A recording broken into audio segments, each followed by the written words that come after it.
ਭਾਰੀ ਹੰਗਾਮੇ ਵਿਚਾਲੇ ਰਾਜ ਸਭਾ 'ਚ ਦੋ ਨਵੇਂ ਖੇਤੀ ਬਿੱਲ ਪਾਸ ਕਰ ਦਿੱਤੇ ਗਏ ਨੇ। Farmers produce trade and commerce ਅਤੇ ਫਾਰਮਰਸ ਇੰਪਾਵਰਮੈਂਟ ਐਂਡ ਪ੍ਰੋਟੈਕਸ਼ਨ ਰਾਜ ਸਭਾ ਦੇ ਵਿੱਚ ਪਾਸ ਕਰ ਦਿੱਤੇ ਗਏ ਨੇ।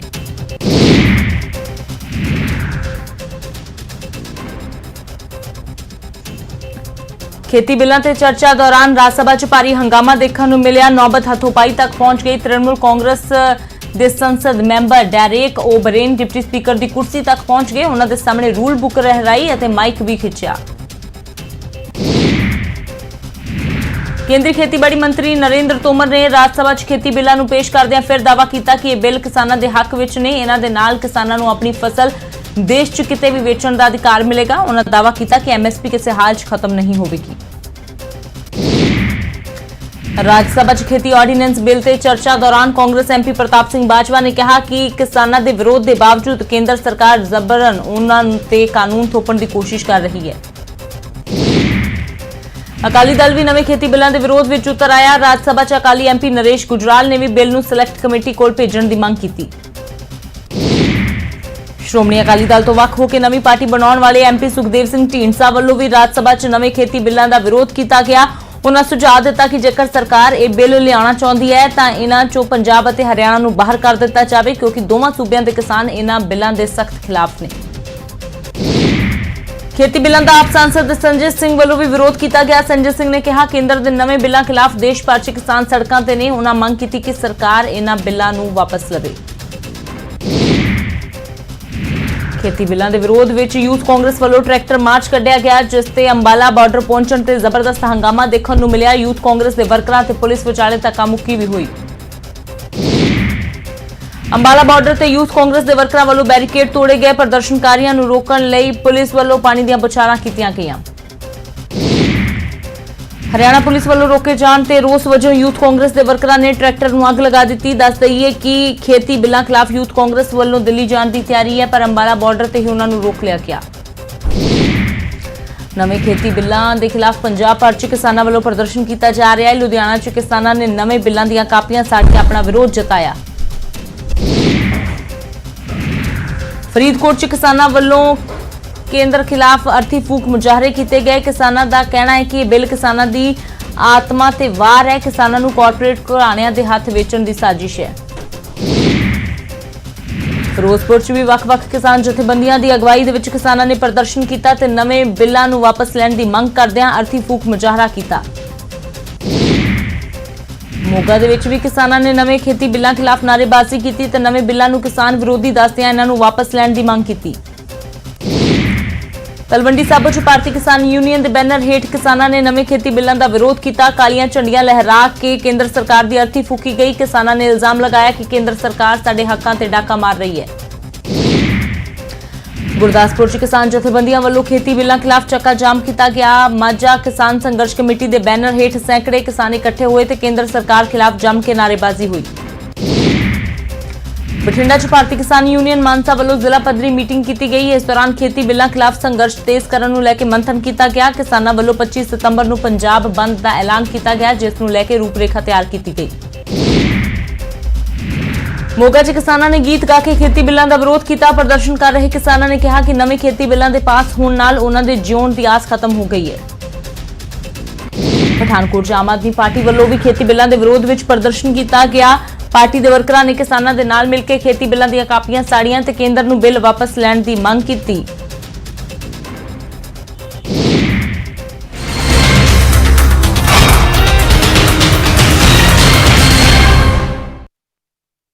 स्वस्थ लोकतांत्रिक परंपराओं के यह अनुकूल नहीं है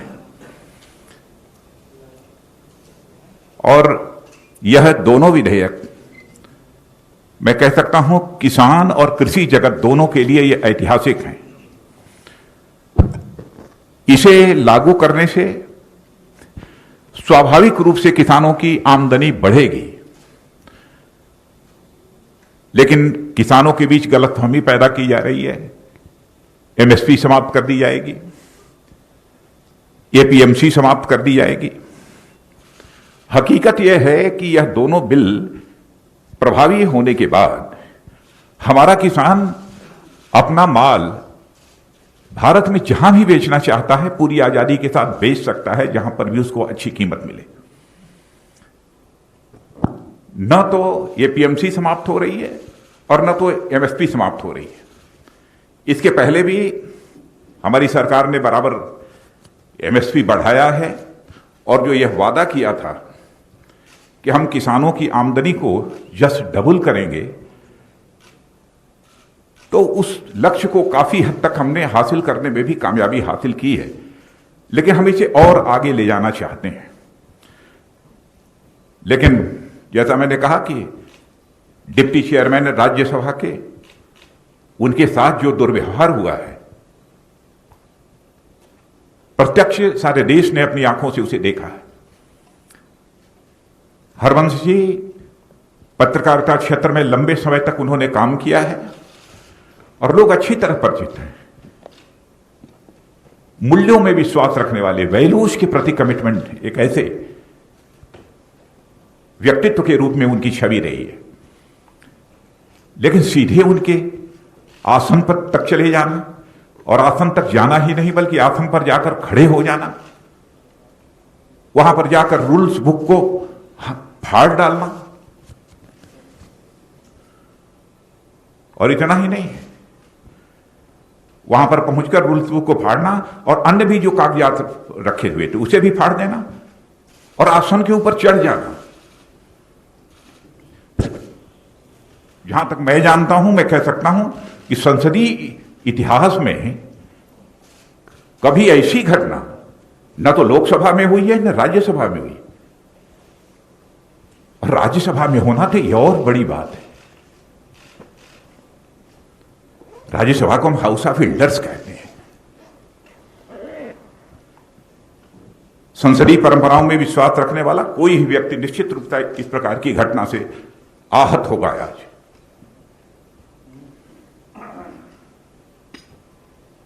केवल भ्रामक तथ्यों के आधार पर हमारे देश के किसानों को गुमराह करने की कोशिश की जा रही है। मित्रों, मैं भी किसान हूं, मैं भी कृषि मंत्री हूं। मैं तो अपने जीवन में, राजनीतिक जीवन में कभी यह सोच नहीं सकता कि हम जिस सरकार में हुआ सरकार कुछ ऐसा कदम उठाएगी जो किसानों के हितों पर चोट पहुंचाने वाला होगा।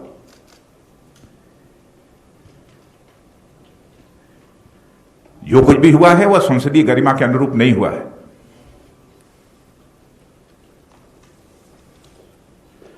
और संसदीय लोकतंत्र में मर्यादाओं का बहुत बड़ा स्थान होता है।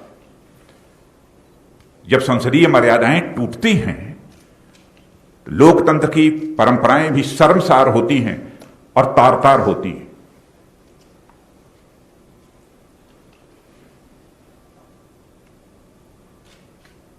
और कुछ सांसदों के द्वारा उपसभापति जी के साथ जैसा आचरण किया गया है, उसकी जितनी भी भर्त्सना की जाए वह कम है। और इस प्रकार की जो भी कार्रवाई की गई है उसको मैं कंडेम करता हूं। और मैं यह स्पष्ट करना चाहता हूं, इस प्रकार की कार्रवाई से उनके छवि पर तो आंच आई ही है, संसदीय गरिमा को भी गहरी चोट पहुंची है।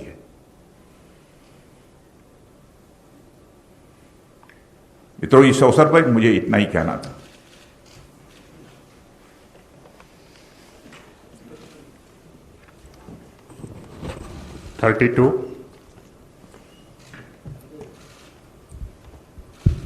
सर, मैं प्रशांत हूँ एबीपी न्यूज़ से।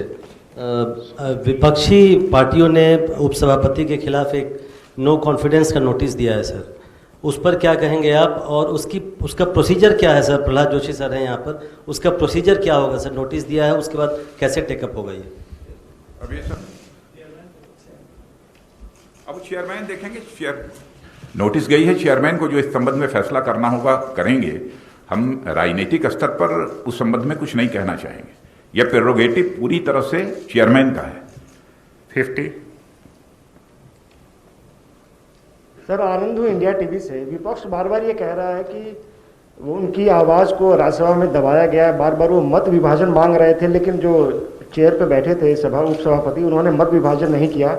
और साथ ही साथ विपक्ष बार बार एक तर्क ये दे रहा है कि जो सरकार अपनी कैबिनेट मंत्री हरसिमरत कौर को नहीं समझा पाई इस बिल के फायदे को, वो किसानों को और बाकी देश को क्या समझाएगी? समझाने का जहां तक सवाल है, समझाने की कोशिश तो सबको हो रही है, और ऐसे लोग जिनके हर व्यक्ति के फैसले लेने के पीछे कुछ राजनीतिक कारण होते हैं, कैसे उन्होंने यह फैसला किया उस संबंध में मैं कोई टिप्पणी नहीं करना चाहता,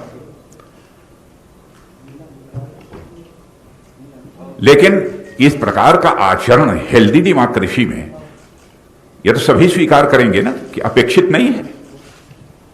60।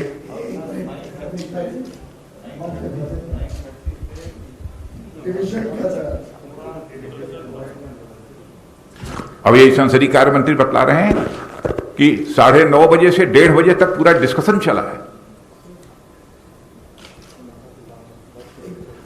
अच्छा, दूसरी चीज, मान ली उन्हें महसूस हुआ कि उनको इग्नोर किया गया, उनकी बात नहीं सुनी किसी, मान लिया, लेकिन मैं ऐसा मानता नहीं, लेकिन उनके हिसाब से नहीं हम माने,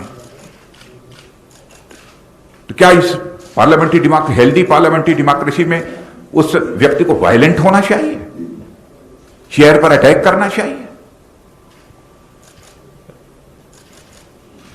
डिप्टी चेयरमैन के आसन पर चढ़ जाना चाहिए? क्या उचित है इसका? माइक तोड़ देना चाहिए? मित्रों, सचमुच मैं इससे आहत हुआ हूं। Next question. सर, जो आपने प्रश्न किया डिवीज़न का, जिस समय वाइस चेयरमैन साहब जो उनकी अलग अलग अमेंडमेंट्स थे उस पर वो डिवीज़न के लिए उन्होंने कहा, उस समय वो सारे लोग जो है वो बेल में थे और वहाँ हंगामा ही नहीं कर रहे थे, सारे माइक्स तोड़ डाले थे और माइक्स तोड़ करके हाथ में लेकर के, और एक तरह से वायलेंट अप्रोच था उनका। उस समय अगर वो वायलेंट थे तो उसमें अगर वो किसी भी तरह के पार्लियामेंट्री डेकोरम की बात कर रहे हैं तो निश्चित तौर से बिल्कुल गलत है।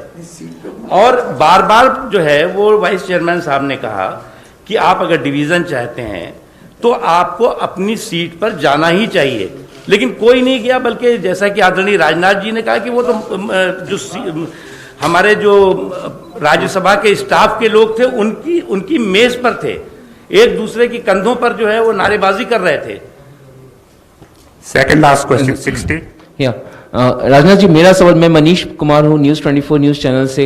एमएसपी को लेकर जो लगातार एक बात कही जा रही है कि एमएसपी खत्म हो जाएगा, इस पे आप क्या स्पष्टीकरण देंगे? क्योंकि आज पंजाब से लेकर हरियाणा में कई जगह ट्रैक्टर जलाई गई, किसान जो है वो सड़कों पे उतरे हुए थे, उस दौरान ही ये बिल भी पास हो गया संसद से। मित्रों, मैं दो टूक शब्दों में तहे दिल मैं देश के किसान भाइयों को संदेश देना चाहता हूं, किसी भी सूरत में एमएसपी खत्म नहीं होगी। इतना ही नहीं, एपीएमसी जो है उसकी व्यवस्था भी किसी भी सूरत में खत्म नहीं होगी। यह मैं पूरी तरह से देश के किसानों को आश्वस्त करना चाहता हूं, अपने किसान भाइयों को। मैं भी किसान हूं। Last question 13। So, Polemy from India Today. My question is about MSP itself. Rajnath Singh ਸਣੇ ਮੋਦੀ ਕੈਬਨਿਟ ਦੇ ਹੋਰ ਮੰਤਰੀਆਂ ਦੇ ਵੱਲੋਂ ਪ੍ਰੈਸ ਕਾਨਫਰੰਸ ਕਰਕੇ ਇਹਨਾਂ ਖੇਤੀ ਆਰਡੀਨੈਂਸਾਂ ਤੇ ਸਫਾਈ ਦਿੱਤੀ ਗਈ ਹੈ ਤੇ ਇੱਕ ਵਾਰ ਫਿਰ ਤੋਂ ਕਿਹਾ ਗਿਆ ਕਿ ਇਹ ਖੇਤੀ ਆਰਡੀਨੈਂਸ ਕਿਸਾਨਾਂ ਦੇ ਹੱਕ ਦੇ ਲਈ ਨੇ। ਇਸ ਦੇ ਨਾਲ ਕਿਸਾਨਾਂ ਨੂੰ ਕਿੰਨਾ ਫਾਇਦਾ ਹੋਵੇਗਾ ਕਿ ਦੇਸ਼ ਦੇ ਕਿਸੇ ਵੀ ਕੋਨੇ ਦੇ ਵਿੱਚ ਕਿਸਾਨ ਆਪਣੀ ਫਸਲ ਵੇਚ ਸਕਦਾ ਹੈ। ਪਰ ਅੱਜ ਜੋ ਮੈਂਬਰਾਂ ਦੇ ਵੱਲੋਂ ਜਿਸ ਤਰ੍ਹਾਂ ਡਿਪਟੀ ਚੇਅਰਮੈਨ ਦੇ ਨਾਲ ਵਿਵਹਾਰ ਕੀਤਾ ਗਿਆ, ਉਹਨਾਂ ਦੀ ਕੁਰਸੀ ਤੱਕ ਪਹੁੰਚ ਕੀਤੀ ਗਈ, ਮਾਈਕ ਅੱਗੋਂ ਖਿੱਚ ਲਿਆ ਗਿਆ, ਉਸ ਦੀ ਨਿੰਦਾ ਵੀ ਕੀਤੀ ਗਈ ਹੈ। ਇਹਨਾਂ ਮੰਤਰੀਆਂ ਦੇ ਵੱਲੋਂ ਖਾਸ ਤੌਰ ਤੇ ਕਿਹਾ ਗਿਆ ਕਿ ਮਰਿਆਦਾ ਭੰਗ ਸਿਰਫ ਸਦਨ ਦੀ ਹੀ ਨਹੀਂ ਕੀਤੀ ਗਈ, ਬਲਕਿ ਸਪੀਕਰ ਦੇ ਨਾਲ ਵੀ ਬਦਸਲੂਕੀ ਕੀਤੀ ਗਈ ਹੈ। ਫਿਲਹਾਲ ਇੱਕ ਛੋਟੇ ਜਿਹੇ ਬ੍ਰੇਕ ਦੇ ਲਈ ਰੁਕਦੇ